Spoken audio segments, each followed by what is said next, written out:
Hello and good evening. Welcome to our negotiating subcommittee meeting with the TTA and aides. Representing the school committee is Rich Russo, myself, Bridget Garabedian. The time is 4:30 p.m. If we could all rise for the Pledge of Allegiance. Pledge allegiance to the flag of the United States of America and to the republic for which it stands, one nation, under God, indivisible, with liberty and justice for all.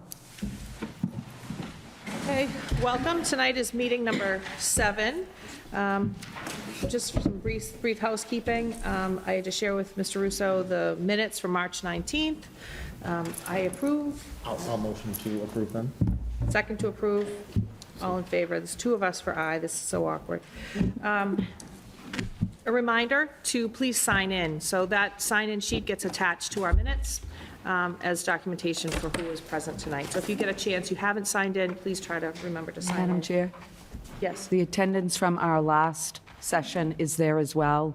The attendance does need to accompany the minutes, so Ms. Johnson would love, at least if the core team can sign in, and if you know someone was here, yes, please. So I think sign this them is in. the one from last time. So what is it that you I want think us? there's 2 in there, or there was a yellow sheet as well.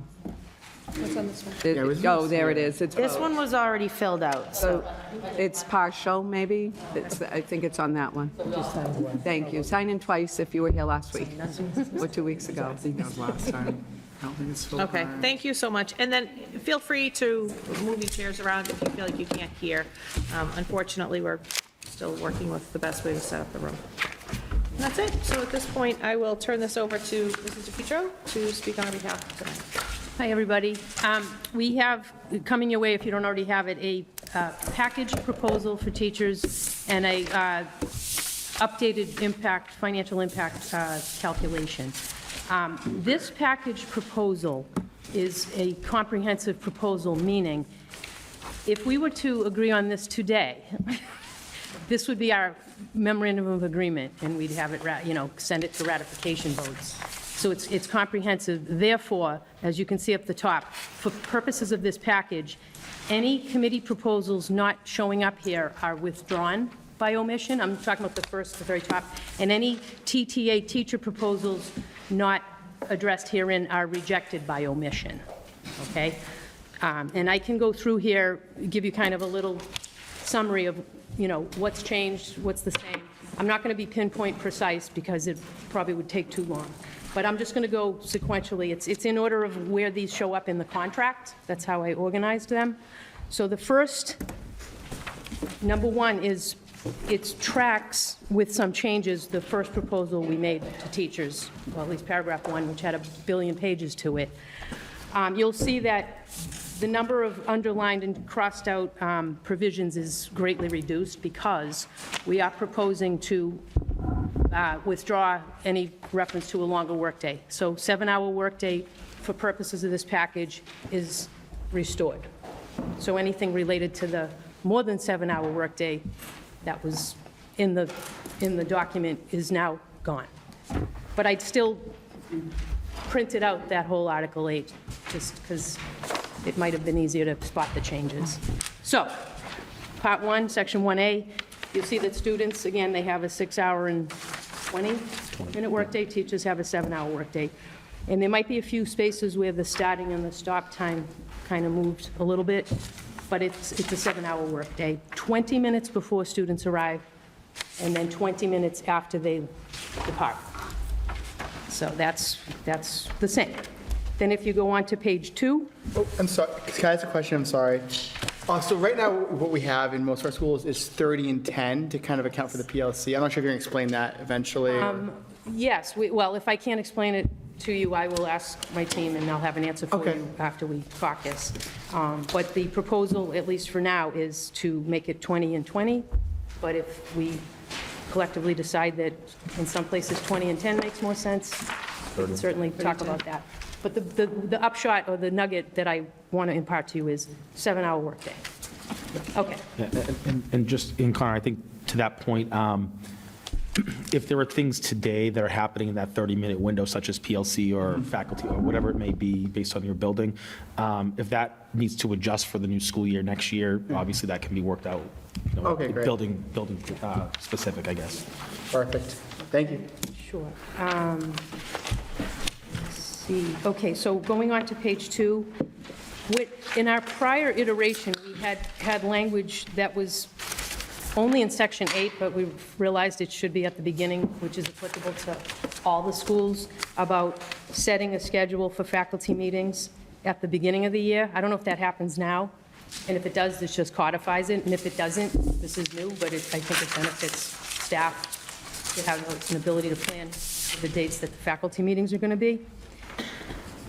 So that was just moved. That language just moved to the very beginning of this section to make it applicable to all buildings, not just, I think it was the wind. Okay, and moving on to page 3, the language at the top about PLC groups, that's the same as was proposed, I think, last on March 6th. We haven't made any further changes.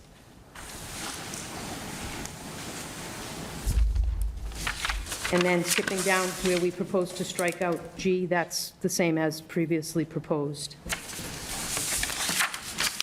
Moving on to page 4, we have incorporated the tentative agreements reached on Good Friday and school counselors. And just interrupt me if you want me to stop. I'll keep going unless I hear somebody say, hey, hey, hey. Okay, so on page 5, the pre-K teacher schedule, you'll see that we have kept in the 65 minutes at midday, and then down below, we talk about the calculation of times, not including the 15 minutes of the 20 minutes before, or the 15 minutes of the 20 minutes after. These two pieces together are not making any net changes in the 375 minutes of prep, it's just kind of moving it around. Does that make sense? And then down below on page 5 is just striking the obsolete language. New school building. Then if you proceed to page 6, the very top just reflects the change in the 20 minutes before and after instead of 30 and 10. The next paragraph that begins, in addition to preparation minutes, et cetera, that's new language. That's changed from what we previously proposed. In this language, we propose to schedule 6 additional student early release days per year at kindergarten through grade 4. And on those dates, the kindergarten through grade 4 teachers are afforded the remainder of their contractual workday after students are dismissed and after whatever duties teachers might or might not be doing in regard to student dismissal. The rest of the day is yours to do whatever you think is necessary to fulfill your professional duties, whether it be planning, prep, common planning with your ESP, conferring with parents. That's yours to schedule. And I do put down at the bottom there, we put down that if you're planning with other personnel, such as common planning or planning with your ESP, it's up to you to work it out. The principal's not going to get involved in, well, I want to meet with that person, but she's not available, he's not available. You guys figure it out. I'm sure you will. Okay.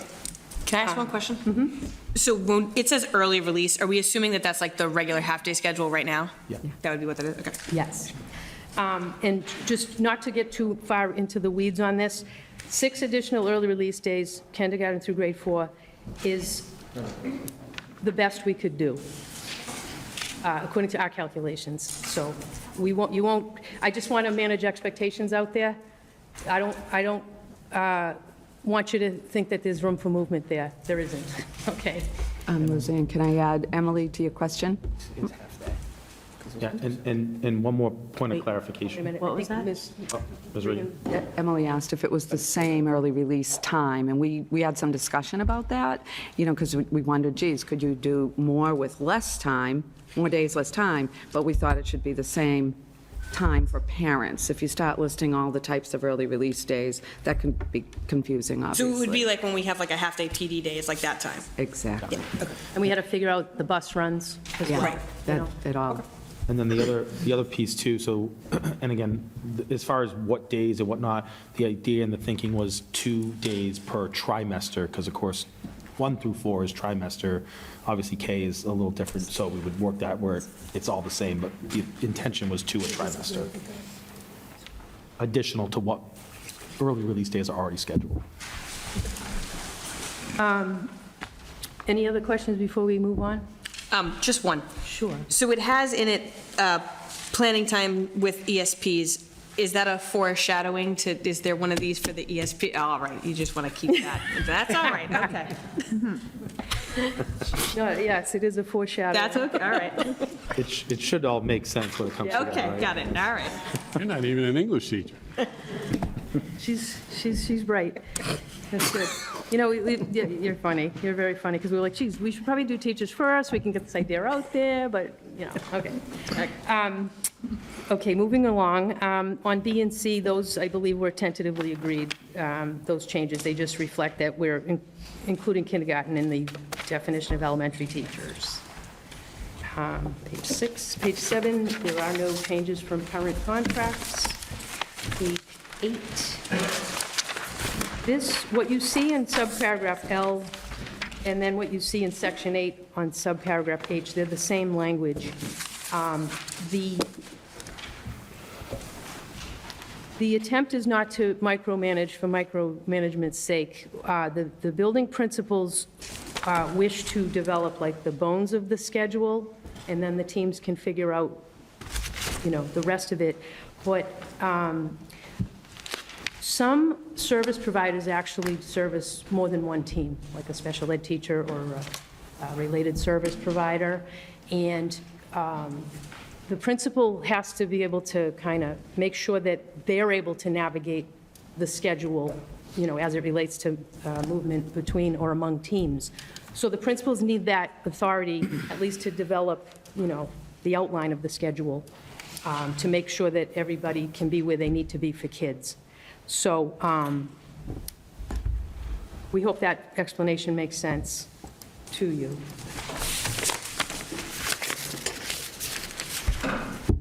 And then, let's see, so I talked about H.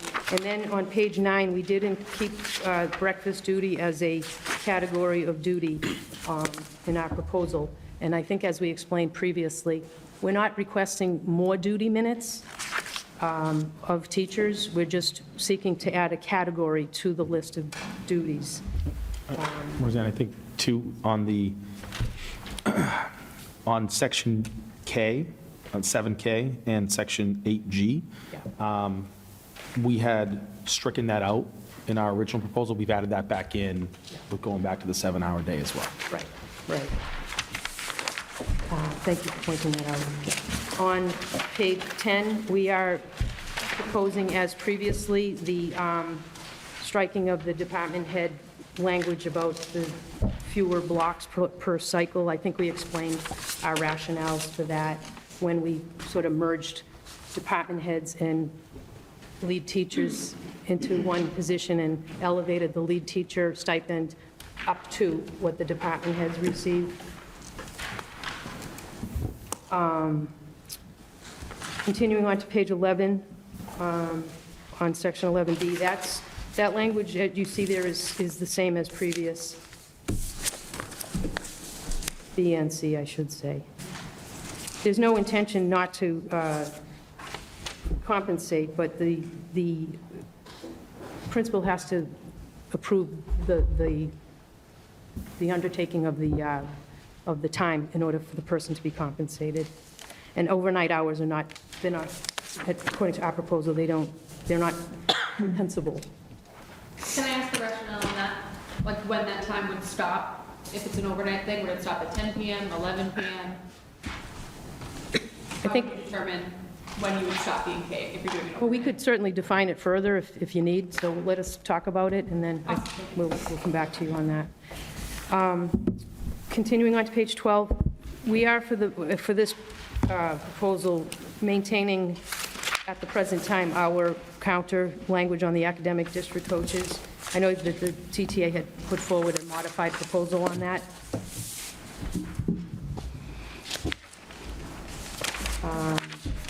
Moving on to page 13 at the top, that language on number 3 is the same as previously proposed by us, or countered by us, I should say. And similarly, the language on number 4 regarding transfer, voluntary transfer, is the same as what we had countered. I know that the TTA had asked to include language that seniority sort of prevails, but I think we explained to you why the administration was not prepared to accept that. And then number 5, that language is as previously proposed regarding the assault reporting and investigating. I know you had mentioned section 5 that you had included that we had stricken from our version. You wanted to talk about it some more, but we are maintaining what we have.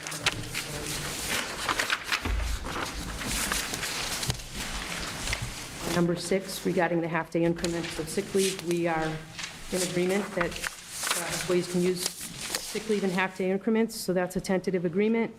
The frontline language, we just tweaked it a little to make it clear that requests for paid sick leave should go through frontline, but if someone was entering into the land of unpaid sick leave, that's probably going to be like an FMLA conversation in most instances, so that needs to be sort of separate and more document-driven, so requests for paid days should go through frontline, otherwise there needs to be a separate communication.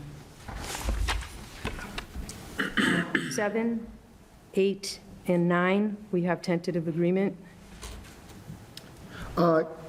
Sorry, I could be totally, looking at number 8, this might be, I might be in the completely wrong area, to be honest with you, but was this one when we talked about the religious leave, or? Maybe, okay, so I think I might have gotten ahead of myself. Okay. I thought we had tentative agreement on this, but now that you remind me, we had countered that personal days and bereavement leave days would go through frontline, but we did not include religious leave days. Because the contract doesn't say that, and I don't know that there's no separate benefit called religious leave in the contract, so we didn't include that as a category. Okay. So I apologize, that is not a tentative agreement, it's a counter on 8. And I might have, I don't know if I mentioned on your document, Dina, that I don't think I mentioned it as a TA on that. In any event, 9, I believe we do have tentative agreement on the, Bereavement. yeah, the bereavement. And then on number 10, probably refer to the contract on this, because that looks like no biggie, but it is kind of a biggie. We are modifying our previous family leave, parental leave proposal. So if you look at Article 25(1)D, let's see. We are proposing that the benefit that was otherwise made available to childbearing or adoption leave, which is a period of up to 12 weeks that you can apply earned sick leave to, we are now proposing that that be available to the non-birth parent or the foster parent as well.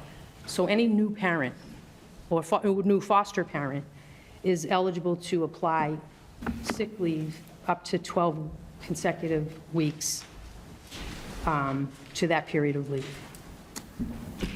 And just to be clear, just because we've, obviously, both sides have given a lot of proposals and such, that would all be sick leave, not the paid proposal, right? No paid? Well, it is paid to the extent someone has sick leave. It's sick yeah. leave, But our exactly. prior Makes sense. proposal was just to take Section D and say, instead of using 10 of your sick days, you can use 20 of your sick days. Okay. Now we're upping that to up to 60, really, sick days. So for the purposes of this package, we are enhancing that, shall we say? Okay. In the Appendix A, we're maintaining the salary percent numbers, but we're reducing the proposed workday from 7.5 back down to 7 hours per day. However, we are proposing as part of this package to increase the stipend Appendix B amounts by 2% each contract year. I think the last contract, we did 1%, if you recall. So we're proposing to add 2% each year for that. And moving on to page 16 at the top, the very top bullet point, that language is the same as previous. And on the third bullet point down, we had modified the new title for the detention supervisor to the supervisor of responsibility and reflection time. Hopefully that works for you. Fluffy.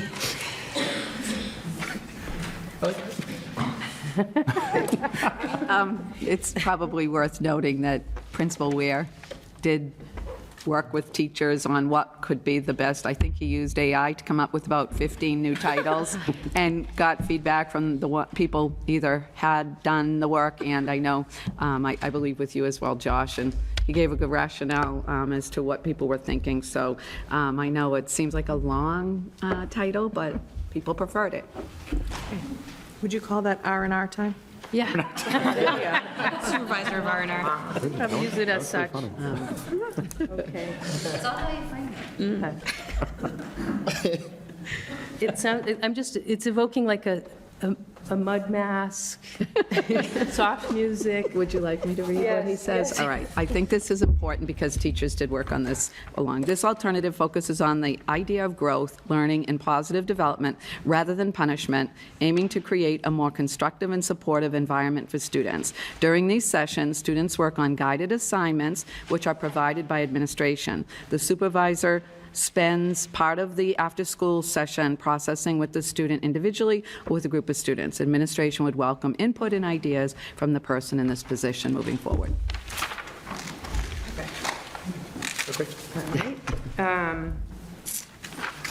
Let's see, everything else on that bullet list is the same, except that we added amended teacher hourly rates at the bottom bullet you see for FY '25 through '27. That was 3.5%, and then 3 and 3, if I remember. Yeah. 333. It was 3.5, 3 and 3. Oh, 3.5, 3 and 3, okay. Okay. All right. And then on number 13, we slightly modified our tuition reimbursement proposal. Instead of doing the tiered, are you bachelor's towards master's or are you master's, we just made the same one maximum amount per course per year. Everybody's got a max of 1,500. And then the annual cap is 85,000 as previous. And then housekeeping items, we had TA'd the gender identity change. And then the MOA, the Aperture MOA, it occurred to us that, yes, we would agree to, add in the provisions about the SEL screening. We just want to make the Aperture more of like a generic thing, in case there's a different product that, same sort of idea, but a different product or brand or whatever. So we just would say SEL screening program or SEL screening assessment, but the same kind of terms and conditions as on the MOA. We would be happy to add that to the contract in the appropriate place. Okay, there's a handout that came your way as well. These are just updated numbers that reflect what we just laid out and what your most recent proposal posture was at the end of last meeting.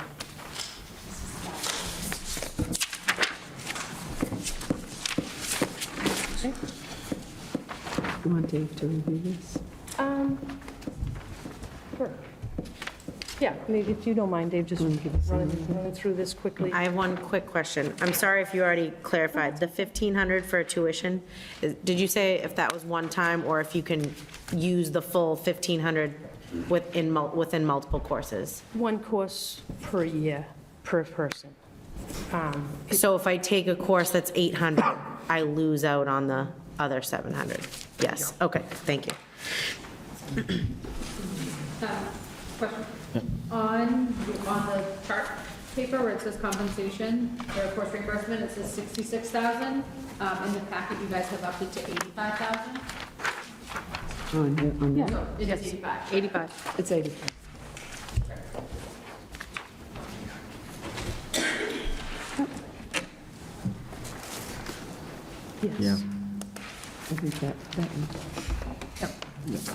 How did you detect that so fast? It's so tiny and you. It's on here. No, but she detected it on the chart. You said on the summary sheet. I thought you were in here. Oh, no, yeah, on the spreadsheet, it's Like, it's right there, yeah. 66,000. Okay, got you. Wow. Should be, That means the total should be will 85. a little bit different. Should Yeah. be, Okay, Yeah, it yes. should be yes. 85. 85. Okay. When don't think when it it's your livelihood, you pick up on things I like was that gonna pretty say, it's like, quick. whoop, I see that, yeah. I have a question about the tuition. What happens to that money that isn't spent? Like, if it doesn't get, if a whole bunch of teachers only get the 700 and they lose out on the extra, and you get to the end of the year and no more courses are being added, what happens to that money? I think what we heard from you was that the cost of education is much higher, and that it costs more to take a class. So I think what we were hearing was the previous $750 wasn't enough for a Right. class. So we're thinking increasing it to $1,500. Oh, yeah, no, Class. yeah, I think it's a wonderful And the thinking of increasing the change. overall I'm just curious, so like, umbrella number was so that it wouldn't eliminate the number of people that could use the Right. benefit.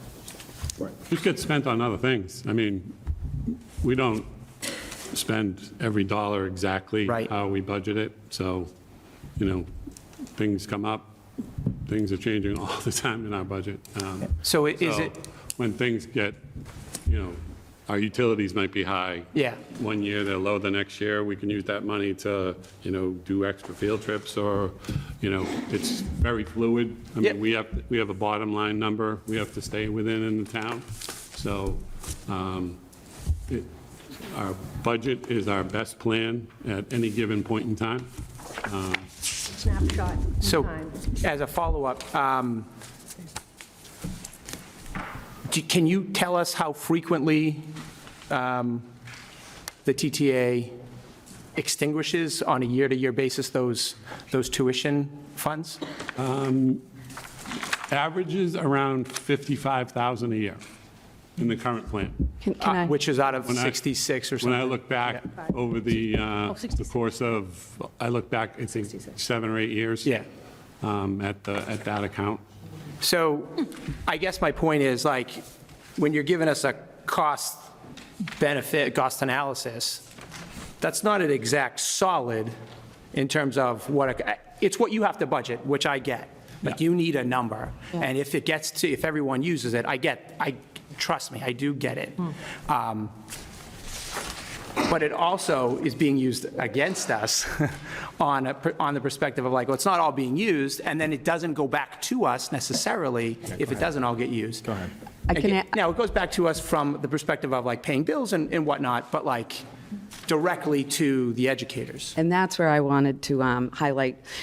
Often, right around April or May, we're getting requests from teachers to do some summer curriculum work or training, and we always look at, okay, and that's why we say, okay, what can be done before the end of June? We look at those accounts.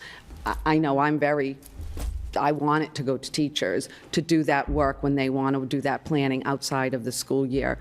So we'll look at that as well. And that's, I don't know if you've been part of the conversation, when the principals say we have this much for curriculum work over the summer, how do we want to spend it? People put in proposals. So the money does go back to the unit members in that way as well. Thank you. and then maybe just to harp on, Peter, to your point, if you have a pool of money of $85,000, that means if everyone spent $1,500, that means 56 people can take advantage of that. You have 301 members. Not everyone can take advantage of it. So if some teachers may only spend $400 on a course, which we know that happens. So now, instead of only 56 teachers being able to use it, if everyone spent $400, now 212 teachers can use it. So if you only use 55,000, shame on you. More people should take advantage of it then. I mean, so I guess I'll put it back on you, not you per se, but as the union to say, okay, well, you have this pool of money. If you choose not to use it, that's on you. You know, we're willing to raise that from 66 to 85, knowing, to your point, that not everyone's using it today. Right. Well, that's on you. So, I'm wondering if we could figure out a way to communicate what is left, I don't know, at some point in the year. Because again, That's to in the your point, contract. not everyone by any means is going to use it. Not everybody takes additional courses. That's their choice. And then there's some of us who might want to take 2 or 3. So could there be an opportunity if there's a certain amount of money left over and I took that $800 course to use my other $700 if there's that much money still in the reserve that others haven't used? Just something to think about. It could be a JLM check-in agenda item as well. Okay. See where people are at. Yeah, like, you know, see where they're at. to Emily's point, like, Mr. Russo's saying, shame on us that we're not using it all. But some members are prevented from helping us use it all. Because if we already took one, we can't take another one. So, you know, like, it's a two-way street there. Well, not everybody, I think what Rich was trying to say is not everybody is putting in for the benefit. If they were, the money would be exhausted. I also think it's to note that if you're maxed out on the pay scale, there's no incentive to take an extra class because you're going to be like, besides verification, which is important. But if you're not going to get the credits to bump up, like if you're maxed out on the pay scale, you're not going to be one of those people who is, and I don't know if you have a number on how many people are there. only 15 people are maxed out on the pay scale, so out of 301. Yeah, there's a lot of folks that could move lanes. Correct. The majority of people could still move lanes. Yeah. Yeah. Do you have one other question? I think you might have had a, Emily? Oh, I did. So on the last thing you gave us, sorry, one of the Appendix B, yeah, it was in the Appendix B.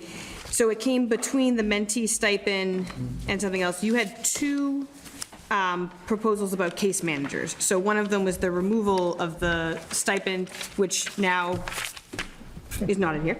And the other one was that as of September 1st, 2024, there will be 4.5 case managers. I'm not going to touch the stipend part for right now, but the one that says the 2024 4.5 case managers, does the removal of that indicate that the case managers for next year will now be staffed as they are this year?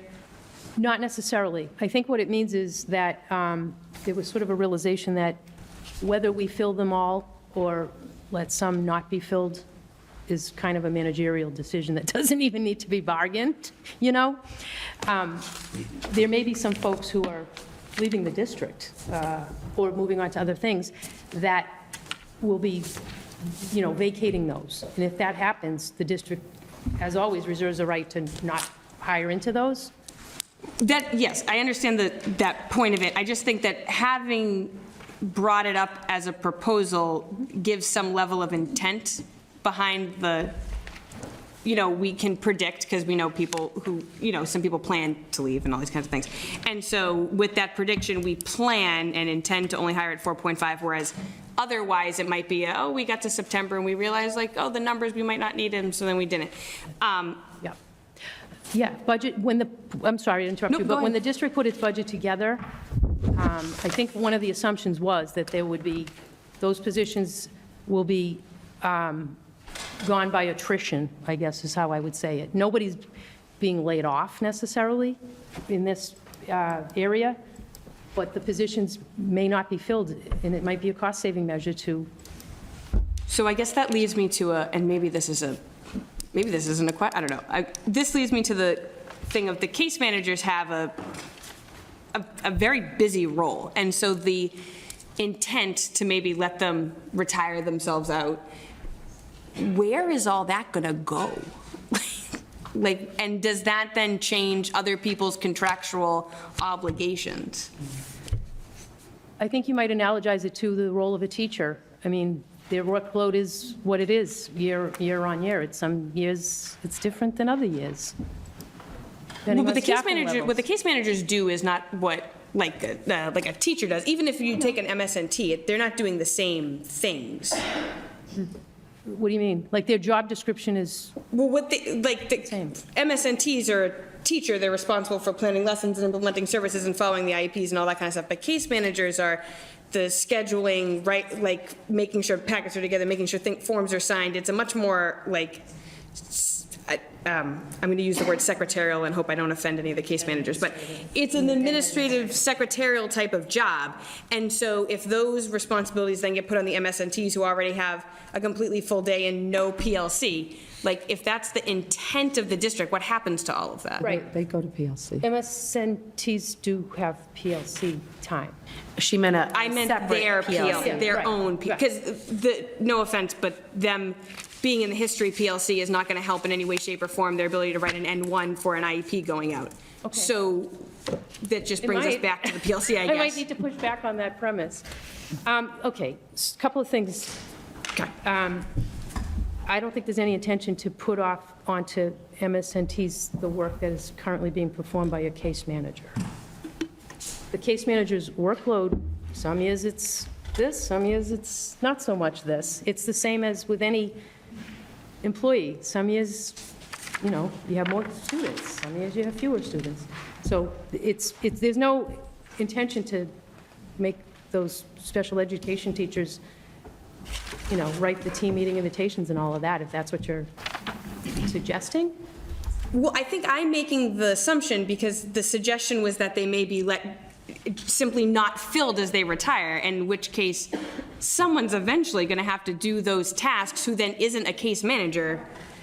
No, I understand that. If there's a situation of taking the work that they do and putting it someplace else, the district recognizes the impact bargaining obligation of that. Okay. So the district will do what it's required to do if and when these things happen.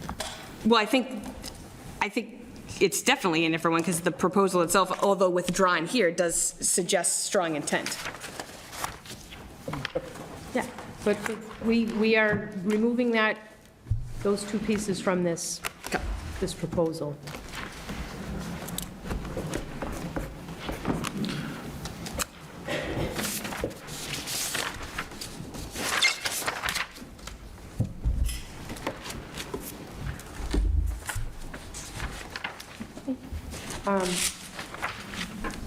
Going back to the financials, so the salary table one is probably self-explanatory. It's just probably the same as what was previously distributed, except I think there was a calculation that needed to be corrected in years 2 and 3 on our tables, if I'm not mistaken. Is that right, Dave? Yes.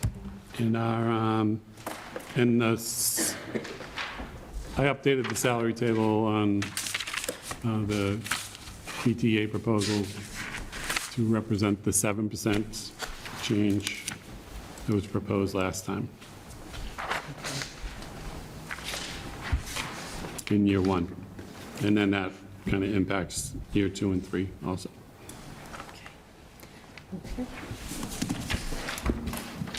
Okay, so that's what we have for you today.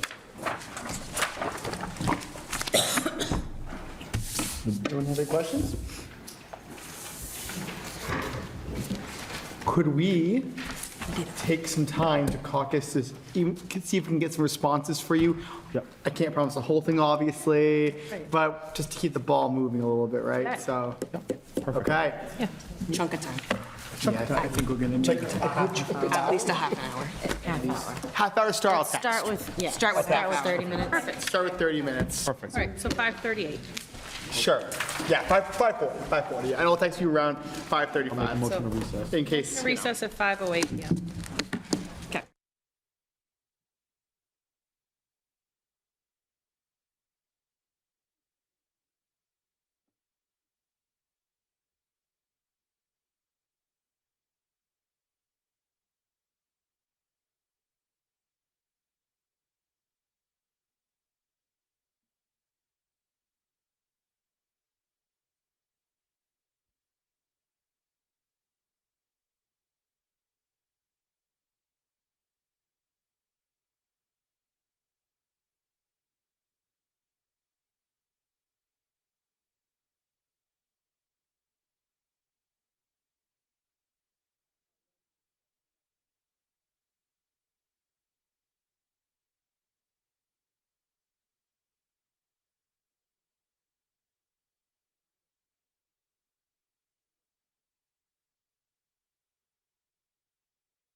All right, welcome back. It's 5:53. We did check in with each other while we were on caucus to extend the time. So welcome back, everyone. All right, hello. We have gone through the whole packet. Okay. Now, obviously, we're just trying to map things out right now. I'm going to let you know, we don't have any official responses, but we think we're pretty confident we're ready to TA quite a few things. We just need more time to process. There's some, at the end, there's like some things that were counter proposals. We understand that you're bargaining with 2 units. We just want to see the responses to Unit B before we consider those TAs. We did have one question to ask you all. I have to find the page number. It was the one that, if someone can find it for me, it's a concept. Page 8. It's 8 and 9. Perfect, okay, thank you. L. Okay, L changed from collaboration, consultation. I think since the previous proposal, we just wanted to hear any rationale between that word change at all from you all.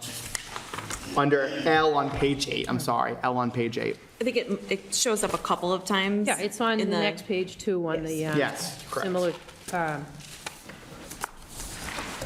I think consultation, the building principal has the decision-making authority on the master schedule, which I think is happening already. So the consultation piece is, I'm going to put it together, you give me your input, give me your ideas, but at the end of the day, I'm issuing it. Not to be, so rigid.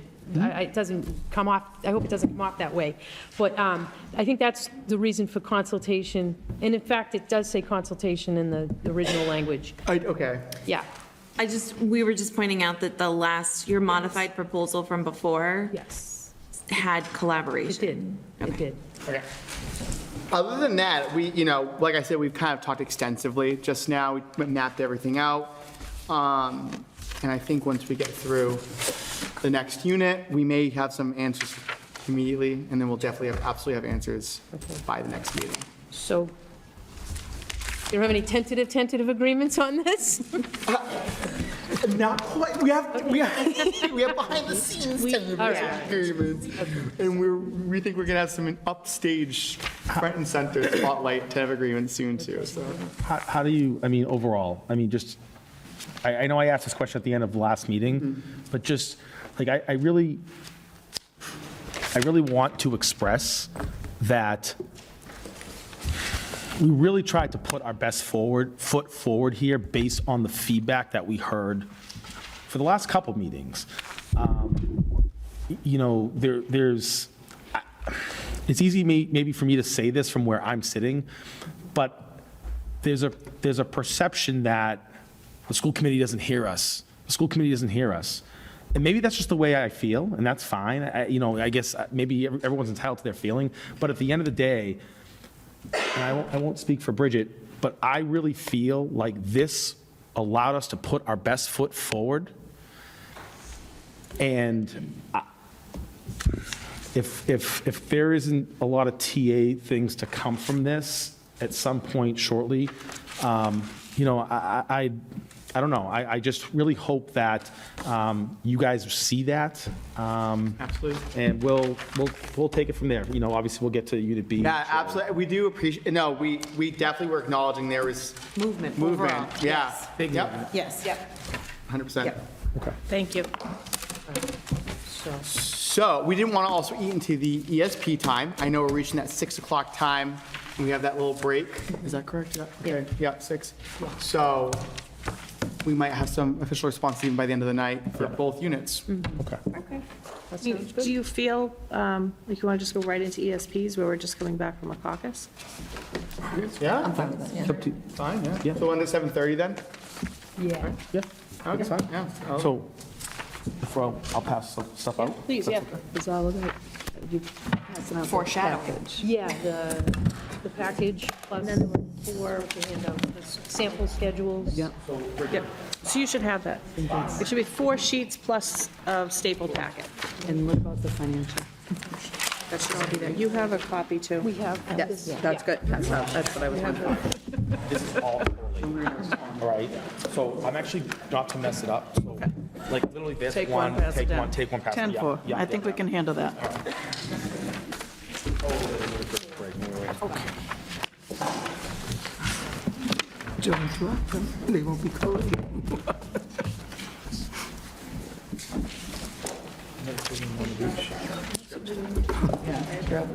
Yeah.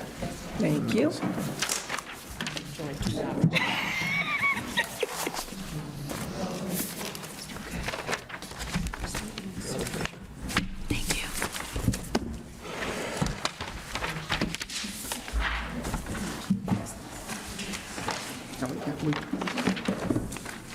Don't be nervous.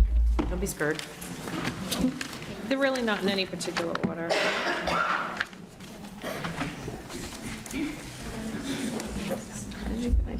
I don't know, I read that. yeah. It was. Emily, we left extras if folks in the back want them. It's up to.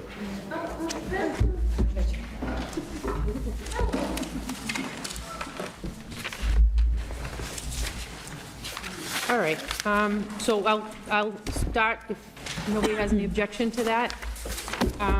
I will kind of go through briefly the package proposal that we have for ESPs, much like with the teacher package proposal. This is a comprehensive proposal, meaning that if the parties were to agree on all these items tonight, we would have an MOA subject to ratification. It's if. And then, of course, there's 4 handouts that go along with this, so we'll talk about those in a sec. So going to the package proposal itself, 8 pages. You saw the language about the assault protection. That's the same as the language that we had put in the teacher package. The reason it shows up first here is because there's no existing article in the contract that deals with reporting of work injuries of this type, whereas with the teachers, it does. So, okay.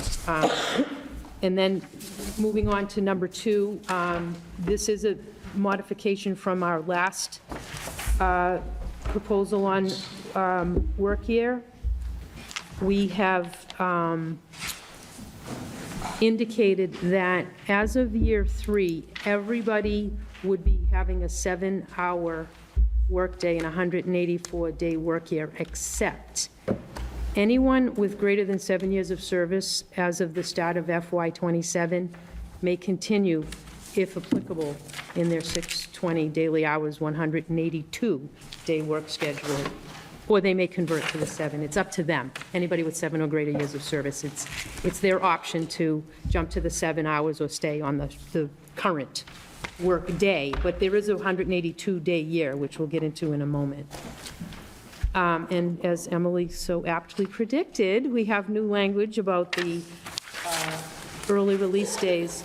So as I understand it now, there are currently 4 early release days on which ESPs may just leave with the students. They do get paid the full day, but their day is short. So we're preserving that. However, there's 6, according to our teacher proposal, 6 more early release days for K through 4, right, that are added to the schedule. On those 6 early release days, ESPs will stay their day, but after kids are released and after ESPs do whatever student dismissal duties are on their rotation that day, they shall then have the remainder of that contractual workday to, prepare individually or with the teachers if they can have time in common that they can work out. Does that make sense, everybody? Okay. And then we restored language that I think we inadvertently deleted about the 90 workdays being a full year's credit on the salary schedule. Wait, no, that was didn't we have a big discussion about that? just moved- We yeah, had we a big just moved discussion about that last Yeah, time. no, I think we accidentally We deleted it just from a moved previous it. proposal. We moved it, we put it back Yeah. where it was originally. Okay. Yeah. Okay. Yeah. Yeah, that was the discussion, okay, all right. Yeah. I think we had misled folks, unfortunately, into thinking that was being taken away. Okay, It's None not a but- full year's pay. got it. That's exactly right, Yep, yes. yep. Full year's credit to move steps. And then on number 3, per, I think it was Joanne's request, that we kind of give a little bit more discussion about what are the factors a superintendent is going to consider when placing someone initially. And we just put relevant education and work experience. I hope that addresses your concerns satisfactorily. Number 4, okay. There should be yellow highlighted Yes. chunk. The reason that it's yellow highlighted is this language might be better in a sort of a side letter or an MOA, not in the contract, because it only deals with like the first year, and maybe in subsequent years, it's not going to be triggered. This has to do with the volunteers to step up. So what we kind of proposed is, for 24 through 25, we're going to, see whether a principal has to assign folks. And if everything goes well, we won't need to invoke this. I'm saying it backwards.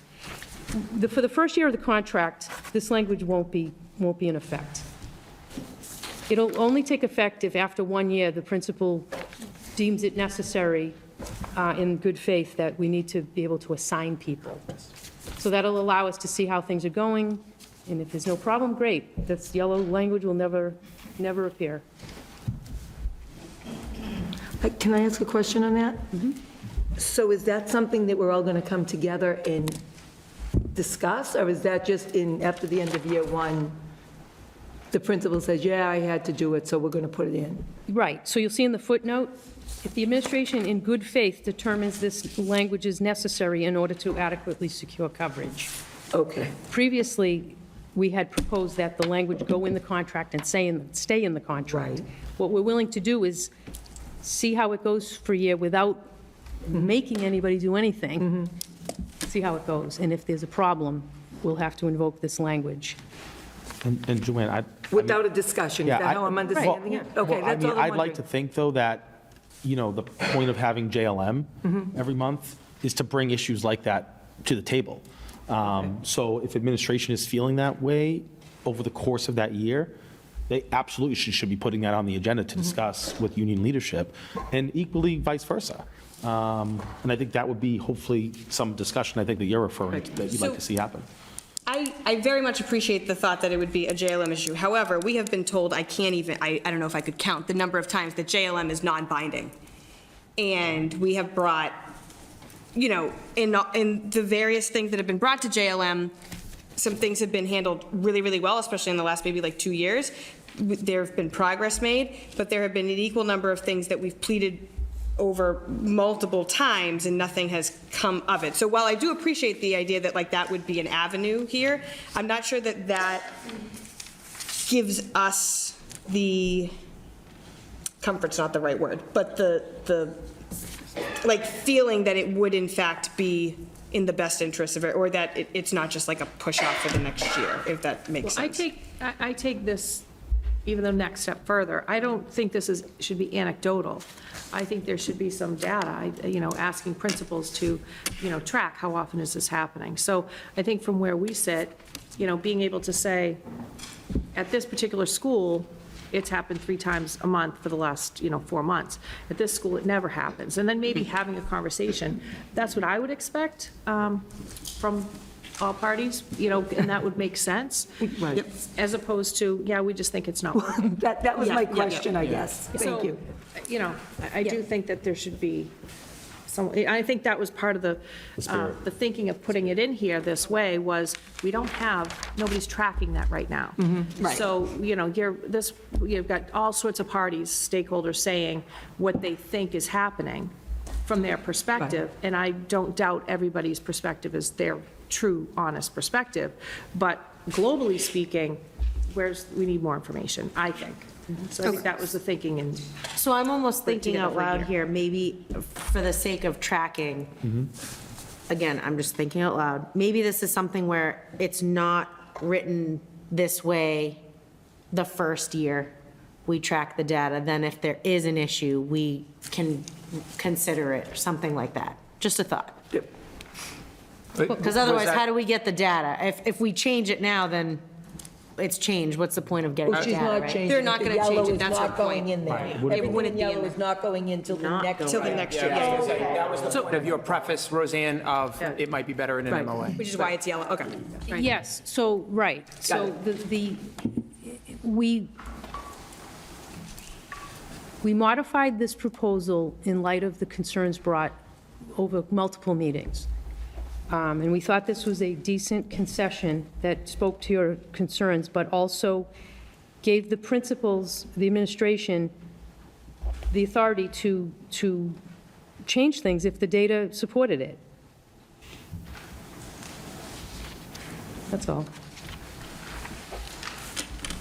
Okay, so let's see. The rest of the proposal is as previously stated in our whatever date we last modified it. This has gone through a few revisions.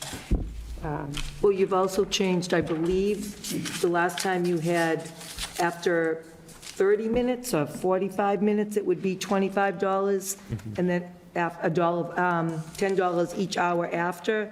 Now you went back to an hour, you changed it to an hour for the $25, I believe, right? Wait a minute, no, maybe this- I misunderstood. The Oh, rest no, of I read is it the wrong, my same as- fault. No, that's It's the okay. same. It's a lot Got of it. paper flying around. Got it, okay. Yeah, I think, I will verify. Yes, but I no, think the that rest was of my it- fault, I read it Okay, wrong. all I right. missed And the the rest part of on it, the other long-term side. substituting is the same as we Yep. had previously proposed.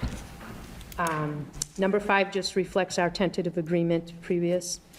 Number 6 is the same as before, except that on page 4,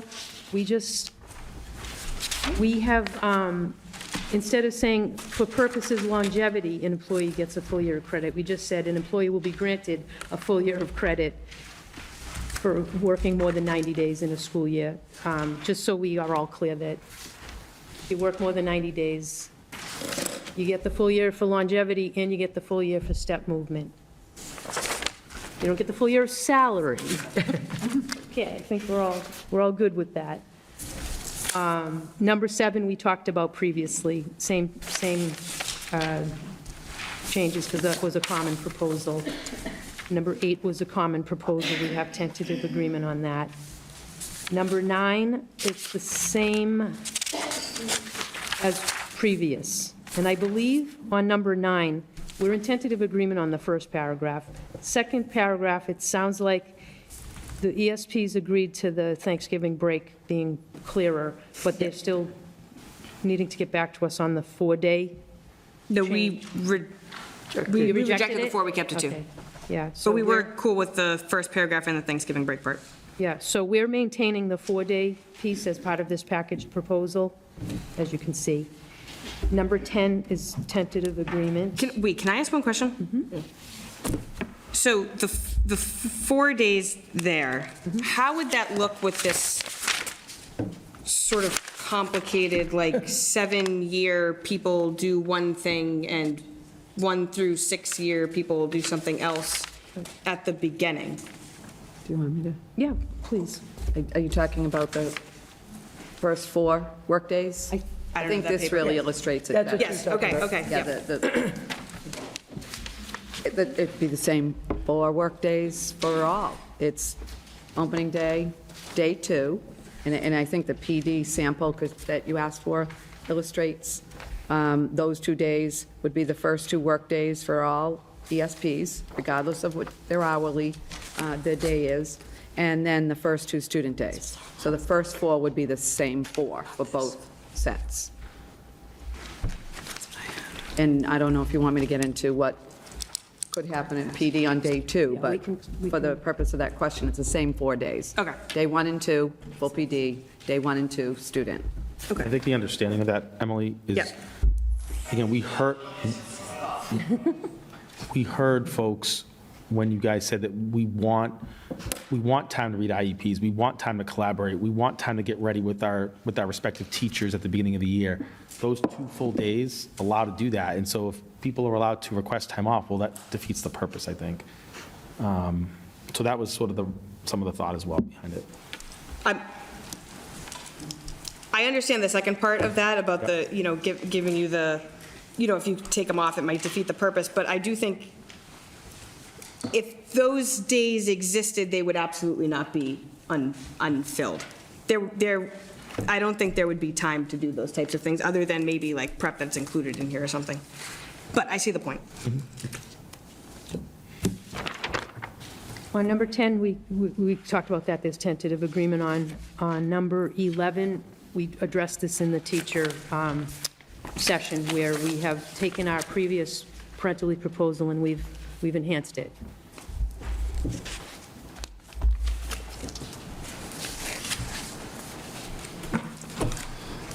And that goes for number 11 and 12 read together.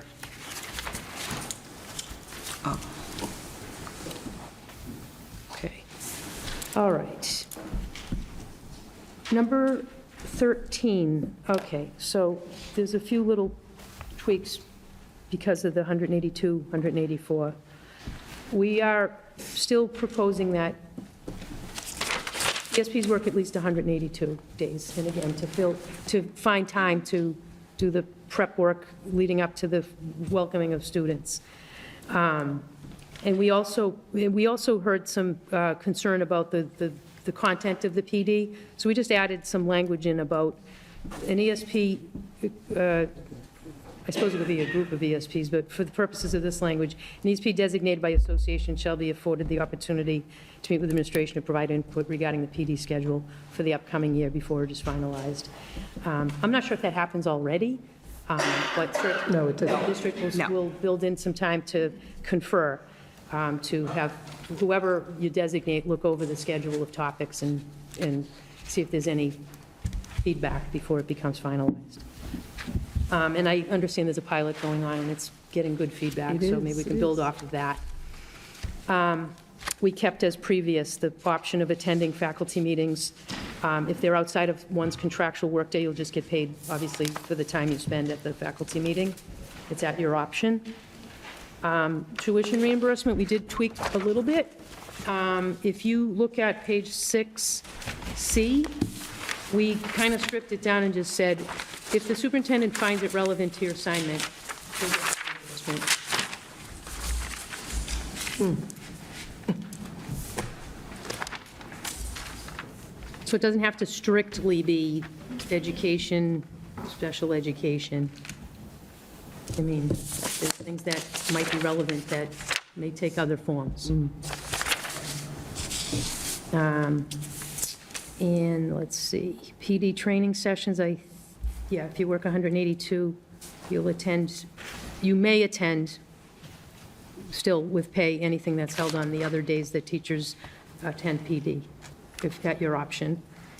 Number 14, we kept the strikeout of the student hours language because, as you can see,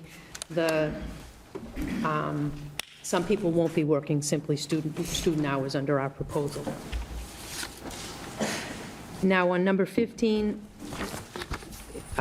we had to distinguish between the 6-hour 20 folks and the 7-hour folks in terms of duties. Simply, people that work 7 hours a day have more time in their schedule to do duties. So we kind of, broke them out into two separate categories. The folks that are still working the 6-hour and 20, there's no change of the time commitment of the duties. It's still the up to 3 days per week, 25 minutes per day and 75 minutes per week. Folks working the 7 hours, they have an extra 200 work minutes per week.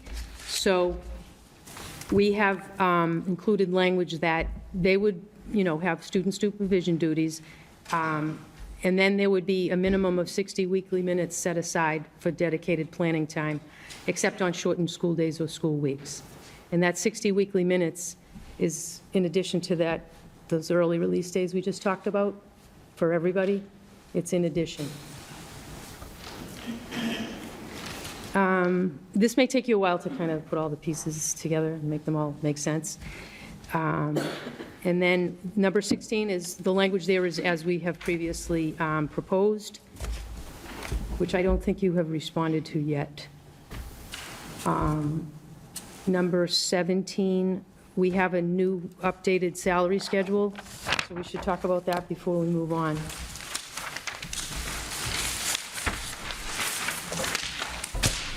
If you look at this is the one that on one side says major financial impact by year, and then the other one is proposed tables. So I'm looking at the proposed tables. So we've in year one, have added $3 per hour, then rounded, to the next point, 50-cent increment. That's an increase from $2. Yeah. And I think we need to claim credit for the fact that we are making this movement despite the fact that you have made no movement in response to our previous movement. We're moving. Again.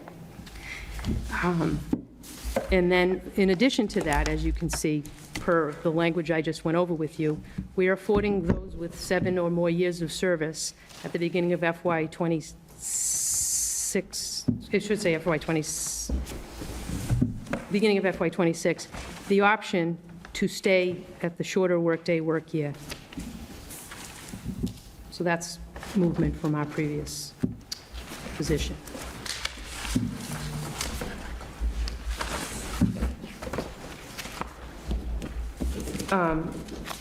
So moving back to the proposal document on number 18, there's just one slight change on the third bullet point. It says student-specific club assistant.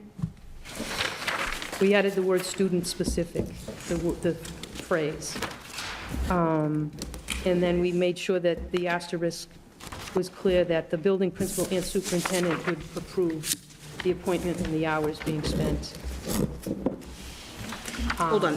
What were we On interested? the bullets underneath number 18, 1, Oh, okay. 2, 3, it's just word changes, really. It's not anything. It's a typo. Should say student and in parentheses F.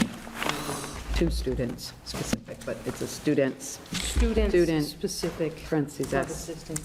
Student-specific club assistant, and then kindergarten orientation.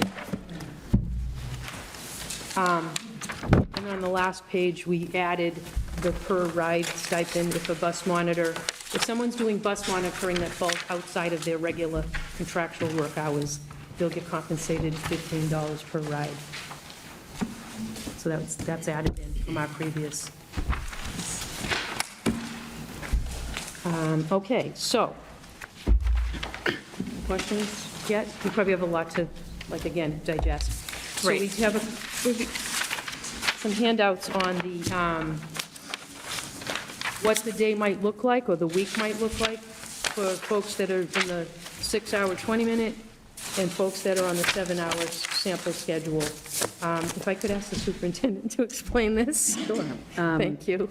It just really highlights what's already happening for the 6-hour, 20-minute day, that there's, for K-4, up to 3 25-minute lunch and recess supervisory sections, and then the ESP gets their own duty-free lunch. All the rest is with students during instructional time.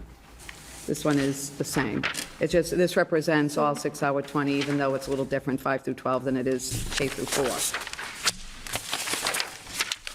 And if you look at the 7-hour ESP sample week, there's the 20 minutes before students arrive, that unstructured transition time, which may include some of that 20-minute time. There's the after-school, so the yellow bands really are the supervisory time, and the blue bands are instructional support and supervision time.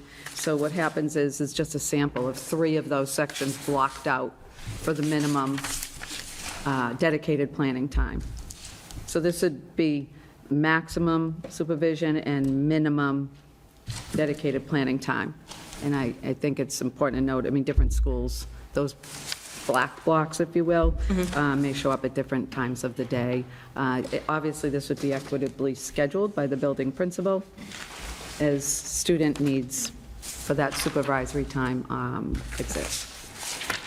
Was that informative enough? Does that make sense? Does the visual make sense? Yes. Okay. And then,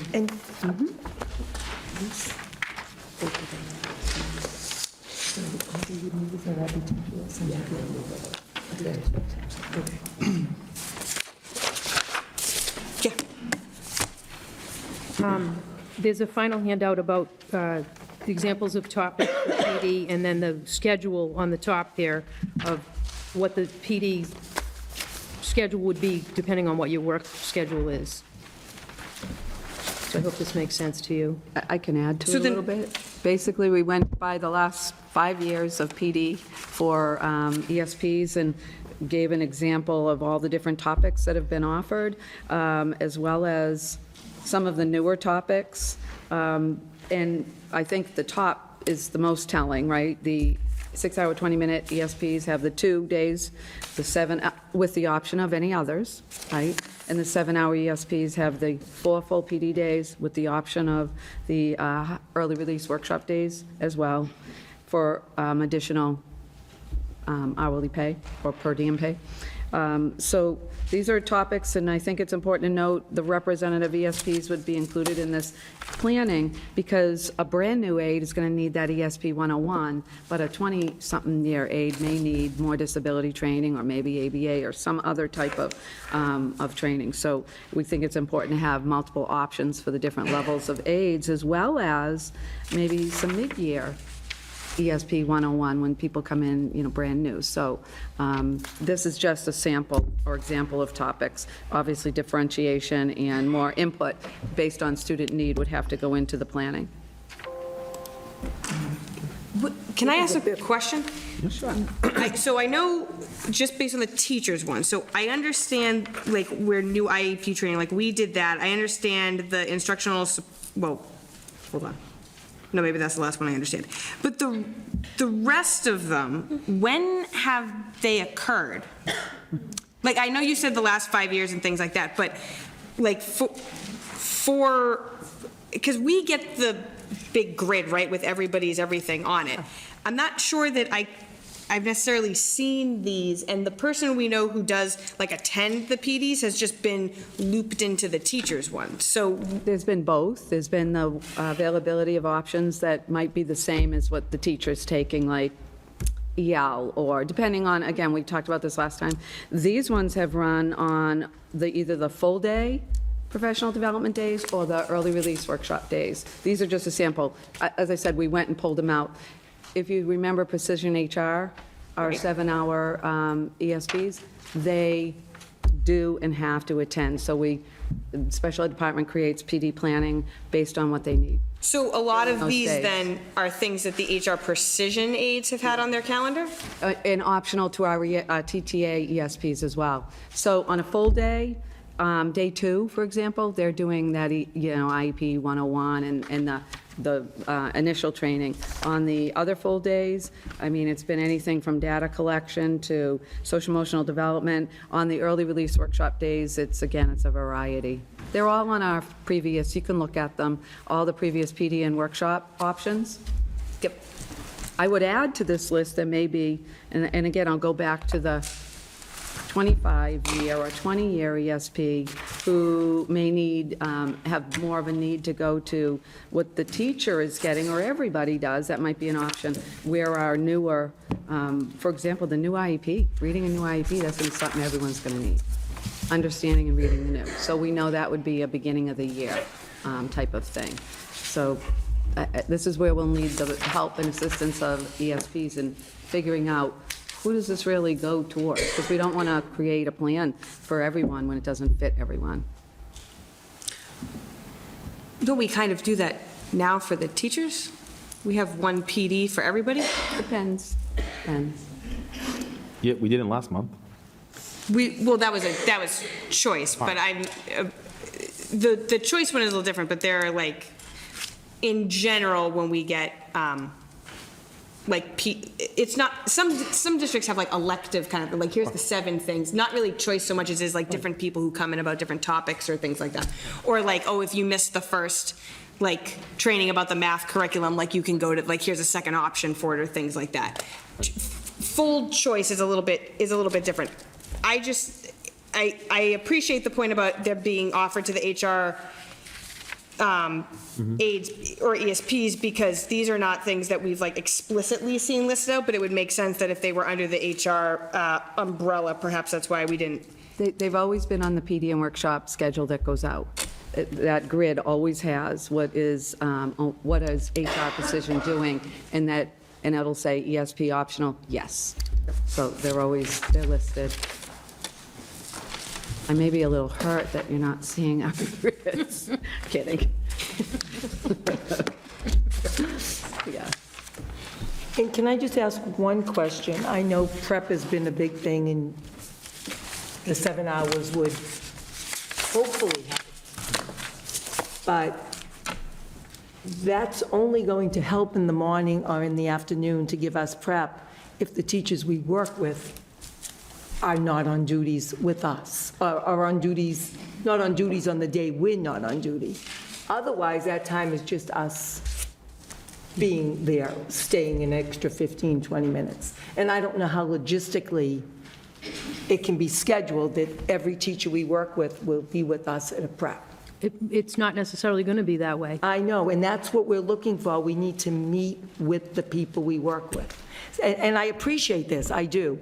You're trying to work with us and get us that time, but it's not valuable if it's not with the people we work with. I think. So we'll look at it. That was my only. And the principals have offered, every school's going to look a little different, you know, where they may need the morning more often in one school, which leaves that middle of the day open or the afternoon open. So I think the principals are going to have to look, for example, the principal would look at what team you're with Right. and try to line you up. Try to line it up, So okay. that you're having the time off when they have When they're time. But I'm sure it won't be perfect for everybody at all times. I'm going to just ask one question. So looking at, I know they're not numbered, but this one with the black boxes on it too. Yeah, the 7-hour day. So my day starts before the students arrive. Those minutes aren't counted towards my prep minutes. But on here, those are the prep minutes. That's my, and I would, this is for the ESP. right. So the prep time is being, just for clarifying, the prep time is just being calculated as, so assumably the day that they don't have duty in a week, and then the time before and after students.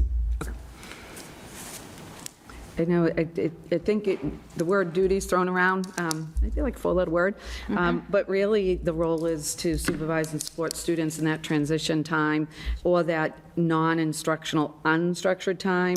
And I think it's important to know that even, for example, the 20 minutes before students arrive, it may not be the full 20 minutes even, because they'll be streaming in at different times, may not be that full. And the same with, at the end of the day.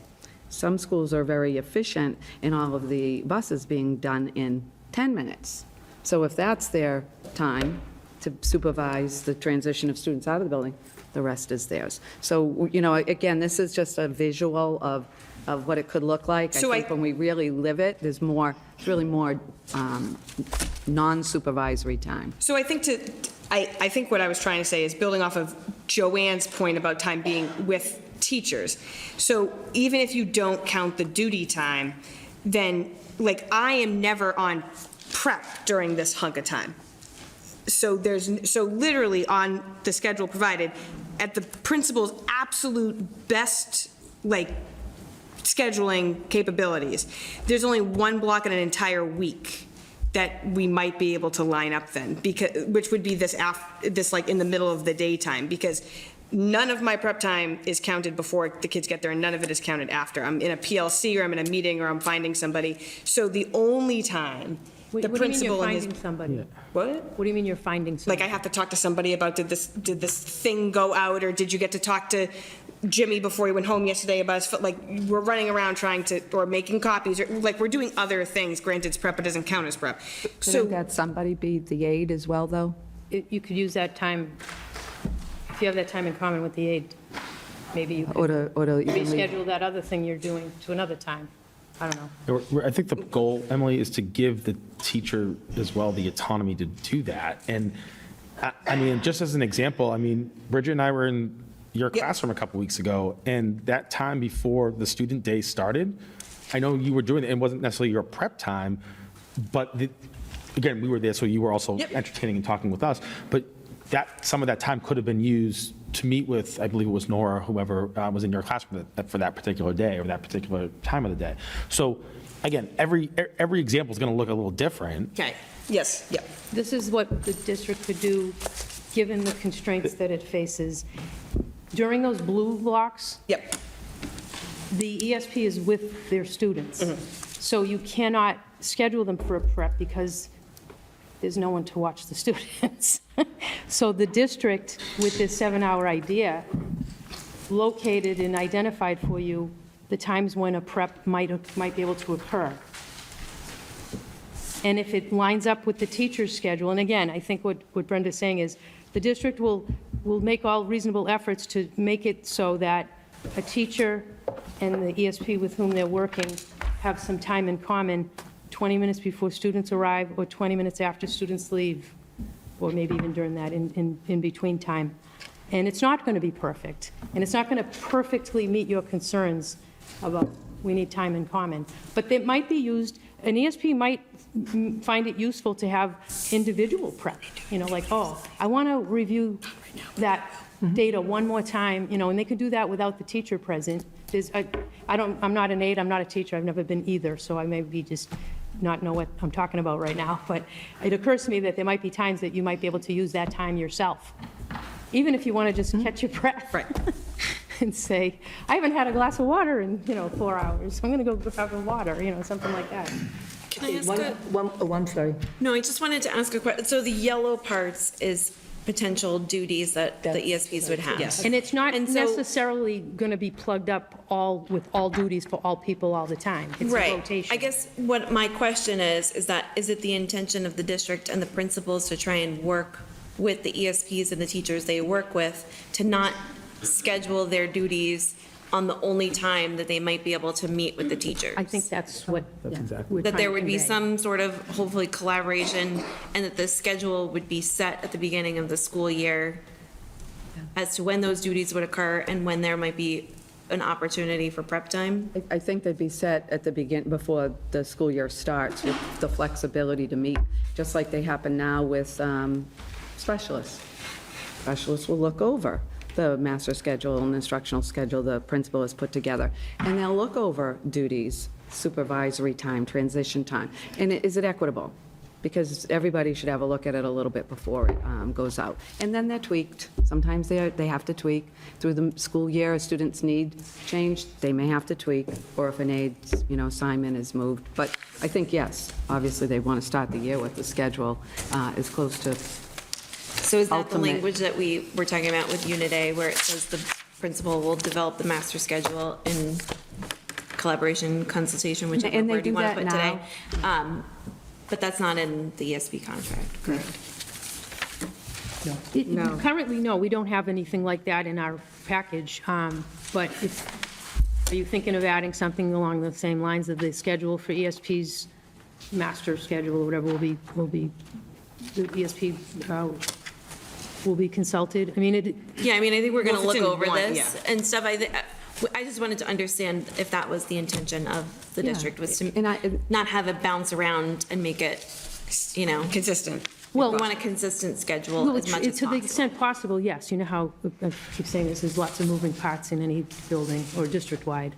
Yeah, it makes sense to be the same. I mean, that is actually one of, for example, Joanne, I think you serve 2 groups of teachers right now, right? 4. Okay, so the principal has to set that instructional schedule appropriately so Joanne is in the right place at the right time. So it would be the same process, really. And that's where the eyeballs on it are crucial, because, Joanne may see something that the principal didn't see. Master schedule building is a really fun task, but it is really tedious, and you need people to look at it for not only equity, but accuracy.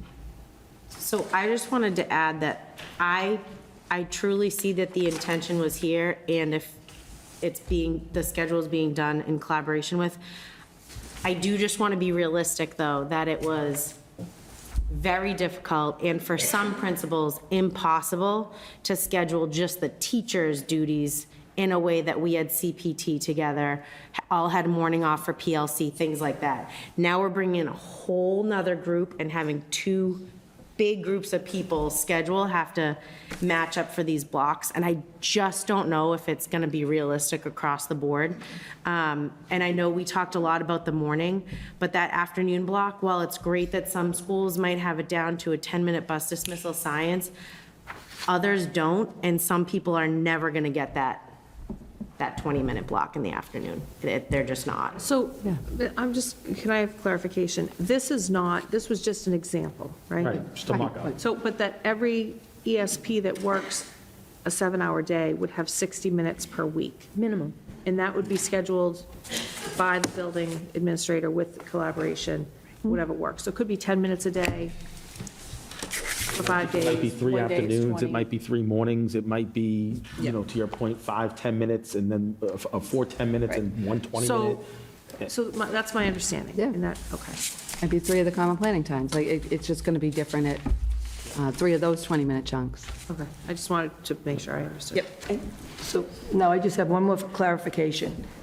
Am I right to assume that other than those 60 minutes, the other, I don't know, 140 or whatever it is that we're gaining, we can be on duty every day, morning and afternoon? Because all it says is equitable amongst the aides. After 7 years. That would be it would be the So we could be maximum. on every morning and every afternoon on duties? Okay, I just wanted to clarify if that was the intent. Okay, And thank you. Joanne, just to be clear, I mean, again, part of the spirit of this is that we're phasing out the Precision HR ESPs. Those duties don't just phase out, the duties still need to get done. The student supervision. Supervision, correct. And so that time has to be plugged in here somehow, and that's the spirit behind that. Just to clarify. Yes. Emily, were you done? Yeah.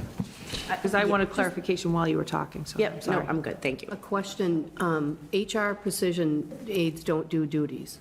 Right. They're with their students or do transition and vans and not all of that. Not all of them do that. There's a vast, Different per school, yeah. it depends, yeah, I guess it depends on the school, yeah. They have a 7-hour work day. Yes. And their 7-hour workday includes being with students, except during their lunchtime, right? Or, again, collaborating with the teacher as needed for what's happening that day or the next Yeah. day. So they have that time built into their 7-hour schedule. But I just need to remind folks that one of the proposals the TTA made was to not subcontract any ESP work anymore, not to contract it out. And with that, if we agree to that, which we're not going to put in the contract, obviously, but you know the goal is to eventually phase them out, and thereby net increase the number of unit members, we have to have a 7-hour workday in order to make that gradual migration work.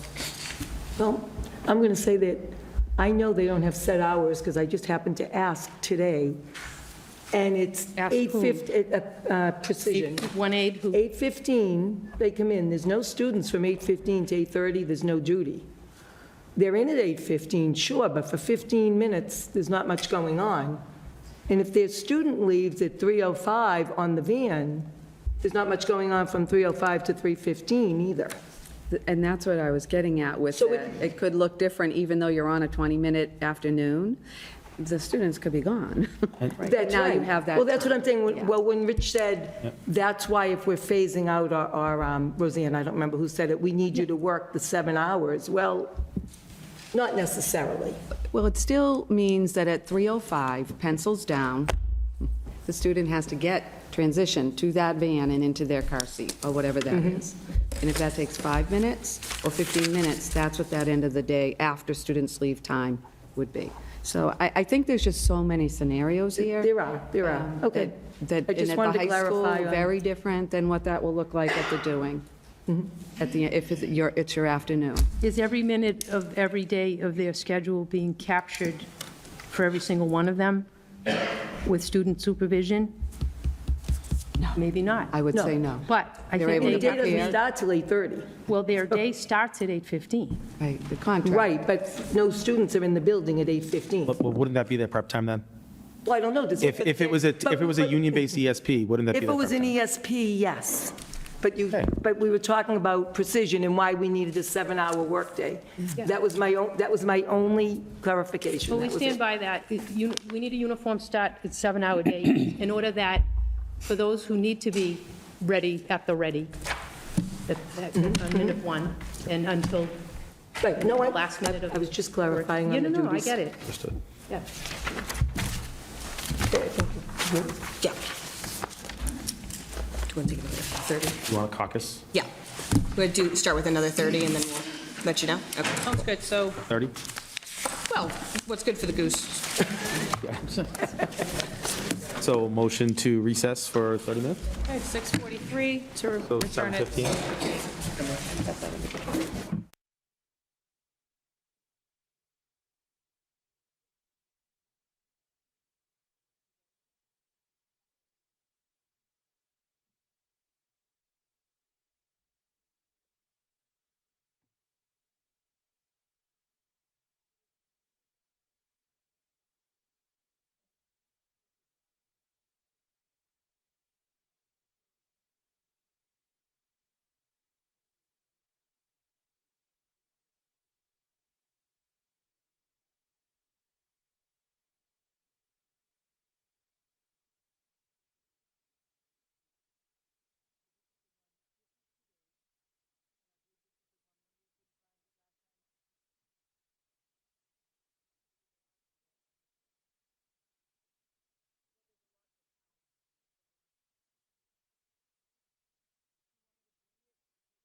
Okay, and we resume now at 7:24 PM.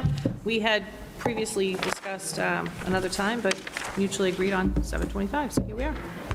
Okay, so we appreciate everything being together. So we're going to have to go over a lot of it and actually talk with a lot of members about certain aspects of this.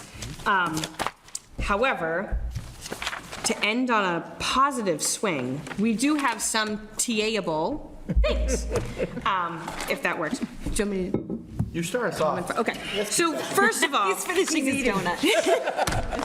So, on page three? Three.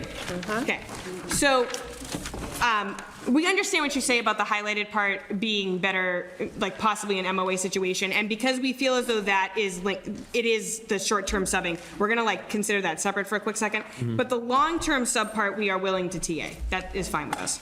Great. And then just to clarify, we had already TA'd 5 about the Yes. paycheck situation. Yes. Okay, so that was already done. I just wanted to make sure. Yep. All right, and then, I'm just going through the notes.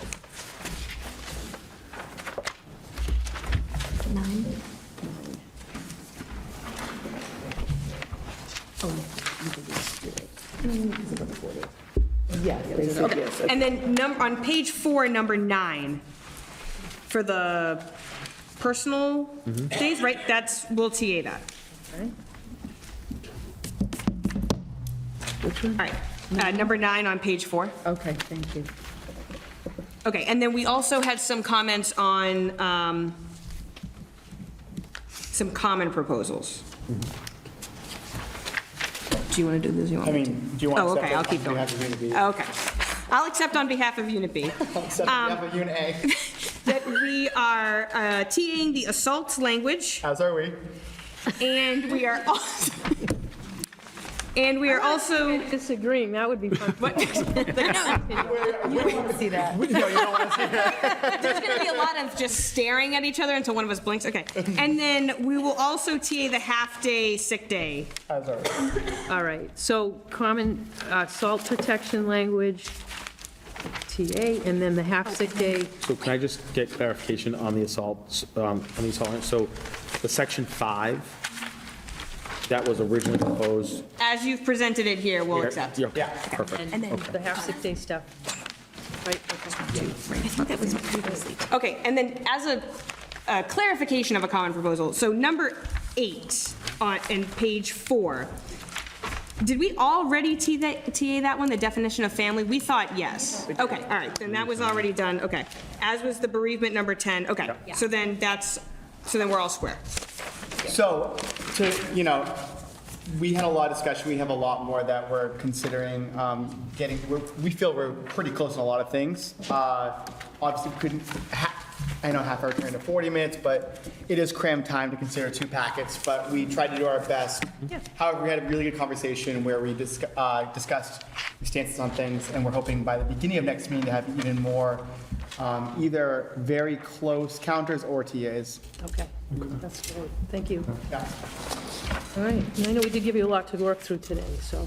We had a good conversation, though. Yeah, we did. So we really did. We used a whiteboard, it was great. It's a serious business. Is there anything else other than the common proposals in the teachers unit that you had, because I know when we last left off, it was that, but you wanted to hold off until Unit B was discussed? Honestly, we were waiting for those 2 to make sure they both were on there. But there are other things I think we're basically good on or very close on. And I can just clarify too, your district proposal 1 is very long. long. And there were some parts that everybody was like, this is cool, and then there's other parts that, so we just wanted to give a full Yeah, Yeah. response to the whole thing instead of sentences. understood. Piecemealing. Makes sense, okay. All right, and look at that, it's 7:29. So our next meeting, April 23rd, then we have a May 9th and a May 29th, one second. And we're still working out some of the locations. May 9th looks like maybe Center Elementary. Perfect. And 29th, LGI 1. in the but cafeteria. I think so. Yeah, we're limited for space. Anytime I can use that There's a word. lot of AP testing happening those couple of Yeah, weeks. I know, it's crazy. There's just a lot happening. So I will definitely confirm with you location, but that's what it's looking like for now. Rich, sorry. April 20th, no, it's okay, just confirm, April 23rd is at 5 PM start time. Yep, April 5 23rd. PM, It April doesn't have 23rd, to be right? because of me anymore. Oh, it doesn't? What does it? No, it's We my, could, okay, so we could leave it at 4:30 if you wanted to keep it consistent then. You want to do 4:30, 23rd? Honestly, yeah, That's that'd be April great. 23rd, we So can go that's the back to 23rd, 4:30. is back to 4:30? Yeah. Yes. 23rd. yeah, that was originally my April scheduling 23rd, glitch, we but can it go back resolved. to a 4:30 start. Yes. Yes, 23rd is here, just like we've agreed, as long as it's amenable to you guys. Excellent. And then, if there's nothing else, Motion to adjourn? okay, adjourn at 7:30 PM.